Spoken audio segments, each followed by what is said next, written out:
बिस्मिल्लाहिर्रहमानिर्रहीम। अस्सलाम वालेकुम नाज़रीन।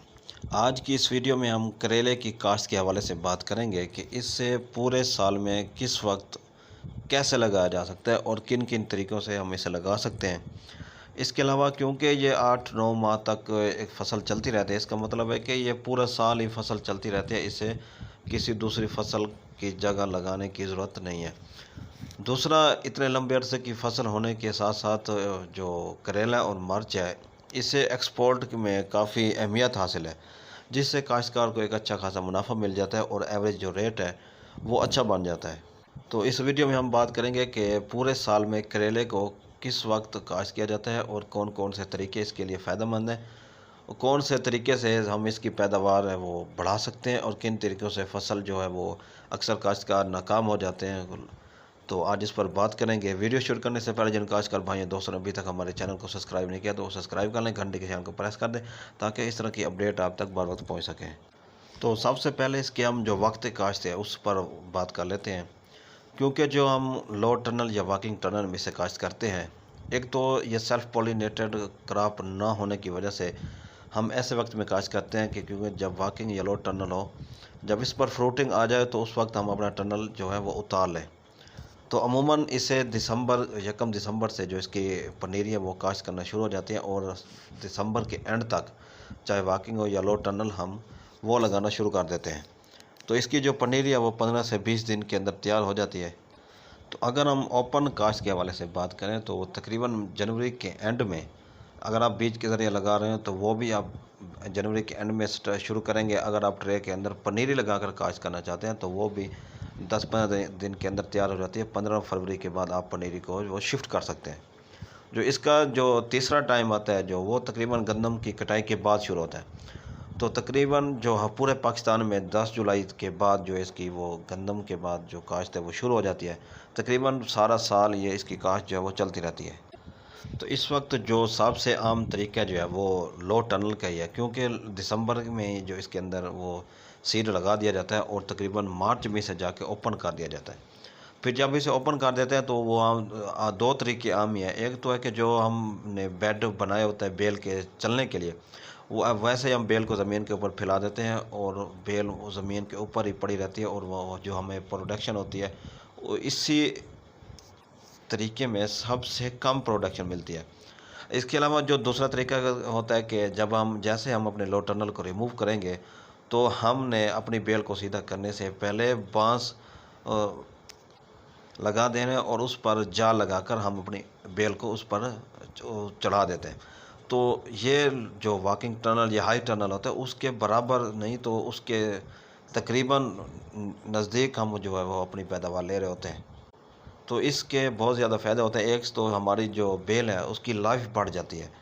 दूसरा जो बड़ा फ़ायदा है, इस एक तो फ्रूट ज़्यादा लगते हैं, दूसरा जो हम स्प्रे इस्तेमाल कर रहे होते हैं वो बराबर मिकदार में पौधे पत्तों पर जा रही होते हैं, जिससे हमें जो फ्रूट फ्लाई या दूसरे फंगस का जो जिसकी वजह से फ्रूट ख़राब होता है उससे हमें काफ़ी ज़्यादा कंट्रोल मिल जाता है।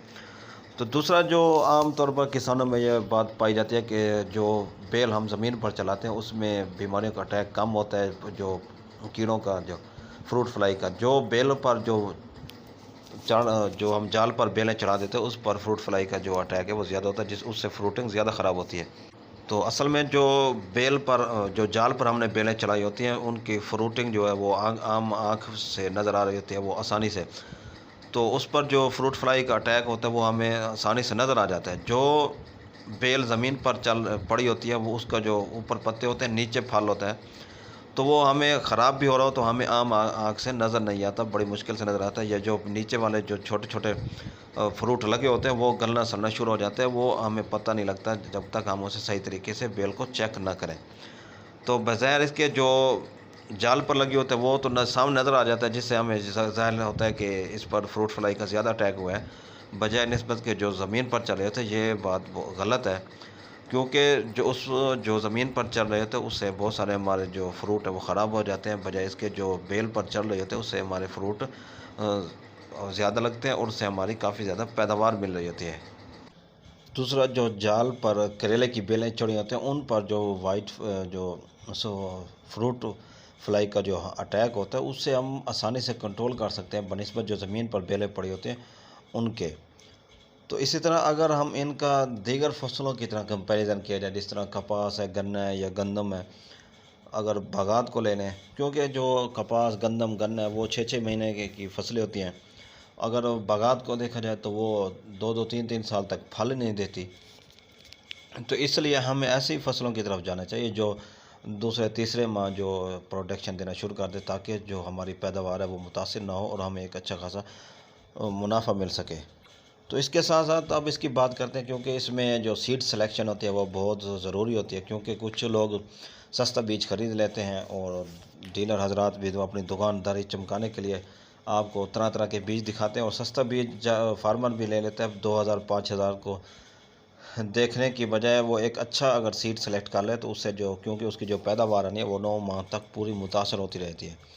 तो आपको बाद में एहसास होता है कि काश हमने 2-4 हज़ार ज़्यादा इन्वेस्ट करके अच्छा बीज लगा लेते, तो उससे हमें एक अच्छी पैदावार मिलती, जो एक ही चुनाई या 2 चुनाई में हमें वो महसूस नहीं होता, वो उतर जाते हैं।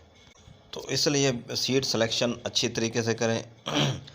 दूसरा, अगर हम इसकी पनीरी की बात की जाए तो सर्दियों में हमेशा इसकी जो पनीरी है वो लगाकर काश्त करना चाहिए। गर्मियों में इसकी पनीरी नहीं लगानी चाहिए, बल्कि इससे डायरेक्ट सीडलिंग के ज़रिए इसे ग्रो करना चाहिए, क्योंकि कहीं कहीं अगर इसके नागे रह भी जाते तो फिर हम उसे उन नागों को फिल कर सकते हैं।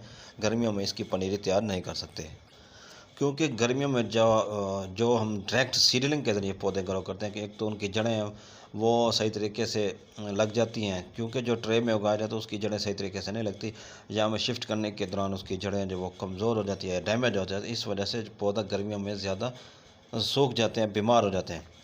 तो जो सर्दियों में हम जो पनीरी तैयार करते हैं वो ट्रे आप ले सकते हैं बाज़ार में से, और उन ट्रे में आप वो पनीरी तैयार करके आप लगा सकते हैं।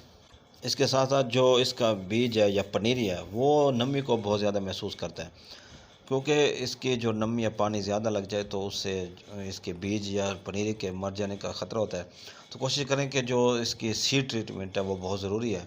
जो अर्ली स्टेज पर और जो फंगस का अटैक होता है पनीरी पर, और चाहे वो डायरेक्ट सीडलिंग के ज़रिए हम काश्त कर रहे हैं, तो उससे हम बच सकते हैं अगर अच्छी किसी कंपनी की सीड ट्रीटमेंट सीड की जाए, तो उससे जो हमारा कीमती सीड है वो ज़ाय होने से बच सकते हैं। इसके अलावा मुख्तलिफ़ काश्तकारों का सवाल होता है कि हम इन जो करेले के फसल है इसके अंदर कौन सी इंटरक्रॉपिंग फसलें हैं जो लगा सकते हैं, जिससे हमारी जो करेले की फसल है वो भी ख़राब ना हो और मुख्तलिफ़ फसलें हम उससे पैदावार ले सकें। तो कोशिश करें कि जब हम करेले की बेलें जो ज़मीन पर पड़ी होते हैं उस वक्त, क्योंकि वो नीचे की तरफ जा रहे होते हैं, तो हमें वो पौधे सेलेक्ट करने चाहिए जो पौधे हैं जो ऊपर की तरफ जा रहे हैं। जिस तरह वो हम प्याज लगा लेते हैं, बैंगन हो गया या मिर्चें वगैरह लगा लेते हैं, क्योंकि इनका जो साया है वो करेले की बेलों पर नहीं पड़ना चाहिए।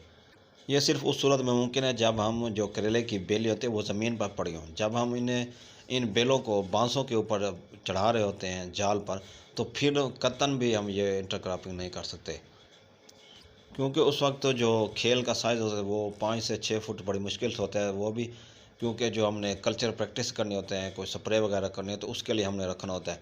क्योंकि इसका जो बेड का साइज़ है वो अगर हमने बेल ज़मीन के ऊपर ही रखनी है तो वो तकरीबन 8 फुट तक वो रखा जाता है। अगर हमने बांसों पर जाल पर बेल को चढ़ाना है तो फिर तकरीबन 5-5.5 फुट जो इसका बेड है वो रखा जाता है खेल के अलावा। तो इस तरह अगर हम सीड के हवाले से बात करें तो इसका जो सीड है वो नंबर ऑफ़ बेड पर, यानी नंबर ऑफ़ लाइन्स हैं, वो 1 एकड़ में कितनी लाइनें हैं कि या कितने बेड पर हैं उन पर डिपेंड करता है। अगर लाइनें ज़्यादा होंगी या बेड ज़्यादा बनेंगे तो सीड ज़्यादा लगेगा, उससे जिससे बेलें भी ज़्यादा बनेगी और पैदावार ज़्यादा आएगी। ये नहीं है अगर हम हाई टनल या वॉकिंग टनल में वो करेला लगा रहे हो तो कोशिश करें कि जैसे हम उसका वो टनल रिमूव करते तो फ़ौरन बेलों को जो है वो आज़ाद कर देना चाहिए, या हम अगर जाल पर चढ़ानी है तो फ़ौरन उन्हें जाल पर चढ़ा दें। अगर हमने ज़मीन पर खिलानी है तो वो ज़मीन पर फ़ौरन उन्हें अकेला अकेला करके रख दें। कहीं ऐसा जो, क्योंकि जब लेट हो जाती है तो फिर वो बेलें आपस में जब हम छुड़ा रहे होते हैं तो उससे वो टूट जाता है, जिससे वो एंड तक जो इसका इफ़ेक्ट है वो रहता है। तो इस वीडियो में हम सिर्फ करेले को कैसे लगाना चाहिए, कब लगाना चाहिए, इस तरीके में बात कर रहे हैं। अगर इसे हम फ्रूट फ्लाई, वाइट फ्लाई से कैसे बचा सकते हैं, खादों का प्लान किया है, और सीड बेड या सीड रेट के हवाले से ये आने वाले वीडियो में हम बात करेंगे।